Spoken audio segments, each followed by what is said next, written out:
नमस्कार साथियों, स्वागत है आपका अपने YouTube channel Kanhaiya GS world में। दोस्तों, यूपी ट्रिपल एससी की तरफ से एक नई वैकेंसी आई है जिसका नाम है मुख्य सेविका, यानी कि चीफ सेविका या फिर जो भी कह सकते हैं। ठीक है, इसमें बाल पुष्टाहार के लिए वैकेंसी आई हुई है। तो एक वीडियो हमने बनाया था, तो उस पर लोगों का कमेंट आया, तो क्या इसमें महिला एलिजिबिलिटी है या फिर पुरुष या फिर दोनों भर सकते हैं, और इसमें क्या पेट लागू होगा, इन सब और भी जितनी जानकारियां हैं, जितनी आपके मन में डाउट है, आपका जो डाउट था उसको हमने इस वीडियो में लिया है। ठीक है, और टोटल पद है 2693।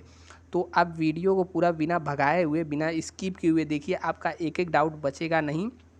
ठीक है, और समझ में आ जाए तो नीचे कमेंट भी करिएगा। और दोस्त, यदि आप चैनल पर पहली बार आएँ तो यहाँ पर जो सब्सक्राइब वाला बटन दिख रहा है, इसे दबा करके बगल में घंटे का निशान भी दबा दीजिएगा, ताकि इस वैकेंसी से रिलेटेड आपको सारी जानकारियाँ मिलती रहे। ठीक है, तो चलिए देखते हैं एक एक चीज़, और बिना स्किप किए हुए ज़रूर देखिएगा पूरा। देखिए, यहाँ पर एक एक चीज़ के बारे में हम बताएंगे कि इसका देखिए आवेदन डेट 3 तारीख से 8वें महीना में इसका किया जाएगा, और लास्ट डेट है 24, और फाइनल सबमिशन यानी फिर संशोधन की डेट है 31 तारीख 8वां महीना, यानी कि लंबा चलेगा, कोई दिक्कत नहीं है।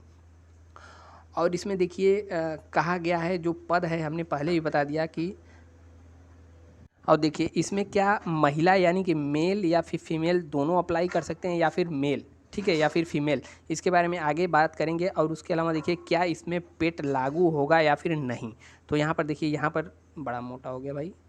ठीक है, यहाँ पर देखिए लिखा क्या गया है कि मुख्य सेविका परीक्षा की शॉर्ट लिस्टिंग, यानी उनकी जो शॉर्ट लिस्टिंग है वह पेट के आधार पर, यानी कि आपने यदि पेट दिया है 2021 वाला, उसके आधार पर यह वैकेंसी में आप पार्टिसिपेट कर सकते हैं। ठीक है, और इसके लिए कितना सेफ इसको रहेगा इसके बारे में तो नहीं बताया गया है, लेकिन जिसका भी 0 से प्लस नंबर है, ठीक है, और माइनस में नहीं है, वह सभी इसके लिए आवेदन कर सकते हैं। और जिसका 0 है या फिर माइनस में है, वो तो कर ही नहीं सकता। यहाँ पर साफ साफ लिखा गया है, आप पढ़ सकते हैं।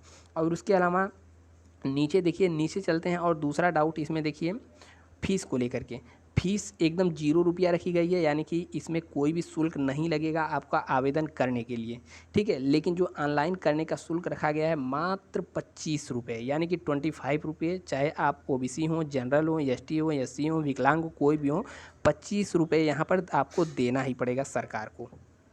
अब देखिए यहाँ पर क्या क्या कहा गया है, मुख्य परीक्षा हेतु परीक्षा शुल्क का भुगतान केवल मुख्य परीक्षा हेतु शॉर्ट लिस्टिंग किए गए अभ्यर्थियों द्वारा ही अलग से किया जाना होगा। ठीक है, और शॉर्ट लिस्टिंग किए गए, यह सब तो सबको पता है भाई। अब देखिए आगे बढ़ते हैं, अगला डाउट। ठीक है, देखिए इसमें टोटल पोस्ट कितनी है। देखिए यहाँ पर जब हम पढ़ेंगे तो लिखा है बाल विकास एवं पुष्टाहार उत्तर प्रदेश लखनऊ, यानी इस विभाग का नाम है बाल एवं विकास विभाग उत्तर प्रदेश लखनऊ पुष्टाहार। ठीक है, और इसके पद का नाम है मुख्य सेविका। ठीक है, इंग्लिश में क्या कहेंगे, चीफ सेविका। ठीक है, और देखिए इसका वेतन की बात करें तो 5200 से लेकर के 20,200, यानी कि यहाँ पर ग्रेड पे जो है लेवल 5 का जॉब है। लेवल 5 मतलब ठीक ठाक पैसा इसमें मिल जाएगा। अनारक्षित के लिए यहाँ पर सीट रखी गई है 1079, यानी कि 1079, यह जनरल वालों के लिए। और अनुसूचित जाति के लिए यानी कि एससी के लिए रखी गई है 565, और एसटी के लिए यहाँ पर 53, और ओबीसी के लिए 727 सीट यहाँ पर है। और ईडब्ल्यूएस के लिए, यानी कि जिनको 10% आरक्षण मिलेगा, उनके लिए 269 सीट है। और टोटल कुल मिलाकर के 2693 पद है। ठीक है, और इसके अलावा देखिए हम और इसमें बात करते हैं। यहाँ पर लिखा गया है कि रिक्तियों की पदों की संख्या घट या बढ़ सकती है। और यहाँ पर बहुत सारे लोग देख कर करेंगे पद अस्थाई है या फिर अस्थाई। तो कोई भी पद 2 साल तक अस्थाई ही रहता है, उसके बाद उसे अस्थाई किया जाता है, चाहे आप कोई विभाग में जाएं। अब देखिए, अभ्यर्थियों को आवेदन करते समय शैक्षिक अर्हता संबंधी उस पर टिक करना होगा। अब देखिए इसमें क्वालिफ़िकेशन क्या है। ठीक है, क्वालिफ़िकेशन की बात करें, और देखिए यहाँ पर अभी साड़ी टूट छूट गया, यानी कि यहाँ पर जो क्षैतिज आरक्षण की बात की जा रही है। देखिए आपको यदि धुंधला दिखेगा तो मोबाइल को देखिए सही दिखेगा। ठीक है, तो वो क्षैतिज आरक्षण, इसमें भी पद का नाम मुख्य सेविका। ठीक है, और इसमें देखिए पदों की संख्या की बात की गई है 53, 36, 36 और 35, यह सब आप देख सकते हैं। और इसका जो पीडीएफ यदि आपको चाहिए तो नीचे आपको मिलेगा टेलीग्राम लिंक, या फिर टेलीग्राम पे जा करके सर्च करिए कन्हैया जीएस वर्ल्ड हमारे चैनल के नाम से, तो आपको मिल जाएगा। वहाँ पर पीडीएफ हमने डाल दिया है, ले लीजिएगा। ठीक है, अब देखिए यहाँ पर और बात करते हैं कि क्या यह भर्ती केवल महिलाओं के लिए है या पुरुषों के लिए। तो उसके लिए नोटिफिकेशन में यहाँ पर साफ साफ लिख दिया गया है। कहाँ गया भाई, अभी अभी पढ़ा था, ठीक है। तो यहाँ पर साफ साफ कहा गया कि यह जो पदों की संख्या है, यानी कि यह जो पद है केवल और केवल महिलाओं के लिए है। एक मिनट, ठीक है। तो यहाँ पर देखिए, यहाँ पर जब आप नीचे जाएंगे तो यहाँ पर लिखा गया है, जब आप पूरा नोटिफिकेशन डिटेल से पढ़ेंगे, आपको पढ़ने की भी ज़रूरत नहीं है। यहाँ पर लिखा गया है कि जो यह पद हैं, ये इस विज्ञापन में सभी पद महिलाओं के लिए आरक्षित है, यानी कि इसमें पुरुष अपना योगदान नहीं दे सकते हैं, केवल महिलाओं के लिए है सेविका का कार्य। वैसे भी नोटिफिकेशन में लिख गया है सेविका, तो सेविका पुरुष तो होते नहीं हैं, तो केवल और केवल इसमें महिलाएँ ही अप्लाई कर सकती हैं, ठीक है। बात करते हैं इसमें और इसके बारे में और क्या क्या इसमें दिया गया है।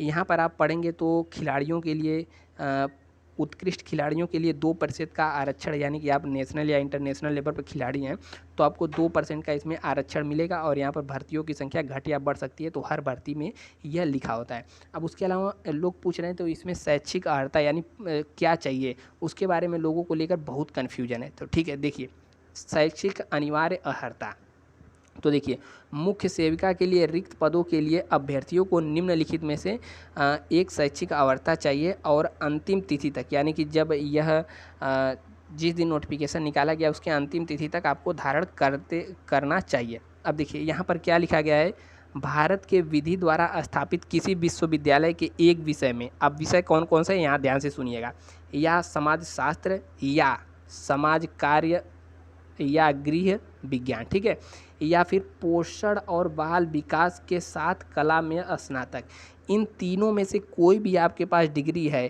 ठीक है, या तो समाज शास्त्र में आपने बीए किया है, या फिर समाज कार्य या गृह विज्ञान में, या फिर बाल पोषण और विकास के साथ स्नातक में उपाधि यानी कि ग्रेजुएशन किया है, तो आप इसके लिए एलिजिबल हैं।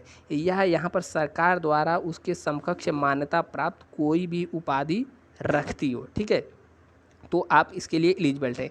और यहाँ पर लिखा गया है अधिमानी अर्हता। अधिमानी अर्हता मतलब क्या होता है कि ये अभी यदि आपके पास हो तो आपको प्राथमिकता दी जाएगी, बढ़िया रहेगा आपके लिए। उसके लिए यदि आपने एनसीसी का 20 सर्टिफिकेट प्राप्त किया गया तो आपको प्राथमिकता दी जाएगी, या फिर प्रादेशिक सेना में 2 वर्ष की अवधि तक सेवा किया हो, या फिर यहाँ पर ग्रामीण क्षेत्रों में बच्चों और महिलाओं में कल्याण कार्य के लिए व्यवहारिक अनुभव हो, ठीक है। इसके यहाँ देखिए आयु सीमा, यानी कि कब तक के अभ्यर्थी इसमें एलिजिबल हैं।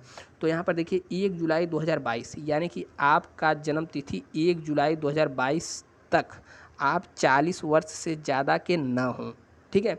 21 वर्ष से 40 वर्ष तक इसमें आयु रखा गया है और 1 जुलाई 2022 से मान्य होगा, ठीक है। अब इसके अलावा और क्या डाउट है आपका, तो और जो भी डाउट हो नीचे, ठीक है, तो नीचे कमेंट में कर दीजिएगा, हम उसके ऊपर भी वीडियो बनाने की सोचेंगे, ठीक है। तो इस प्रकार से आपका जितना भी डाउट था वह क्लियर हो गया।